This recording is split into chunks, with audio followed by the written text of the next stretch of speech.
Батыр энелер тууралуу Жылыш Арстанбековна, мага деген ошо көптөгөн биздин батыр энелер кайрылып атат да, жанакыл төш белгиси боюнча. Урматтуу Венера Калбековна, Бүгүн урматтуу ошо депутаттар, берилген төш белгилери алган күндөн бери карарып кетип, мындай тагын албай атабыз дейт да. Ошону бир жаңылап кайтадан жаңы тапшырсак болобу же кандай ошонун эмелери бар, жолдору бар? Айтып койсоңуз, көптөгөн батыр энелер кайрылып атат да ошо мага. саламатсыздарбы, Аида Исатбековна? Бул маселе ошо өз алдынча жергиликтүү бийликке кайрылышат. Ал жерден мамлекеттик райондук администрациядан, анан президенттин областтагы ыйгарым өкүлчүлүк аркылуу келет да булчу.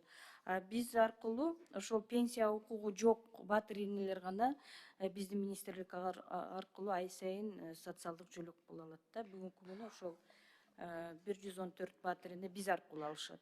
Жылыс Арсенбековна, мен туура түшүнүп атам, ушундо батыр энедеги бар статусу бар энелер ар бир ай сайын эме пенсияга чыккандан кийин ала алышат, туурабы? Пенсияга чейин ала алышпайт. Ооба. Анда азыр мен түшүнбөй калдым да, тагыраак жооп берип койсоңуз, ошо бага кайрылып аткан адамдар да угуп алсын. Бүгүнкү күндө ошо төш белгиси карап кетип, тагын албай атабыз дейт. Ошону жаңыртуу маселеси боюнча кимге кайрылабыз, кандай кылсак болот деген маселе болуп атат да.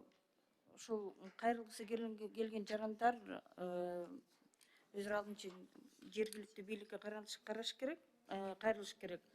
Анан батыр эне менен бул 7-чи бала бир жашка толгондо ошондо кайрылса болот да.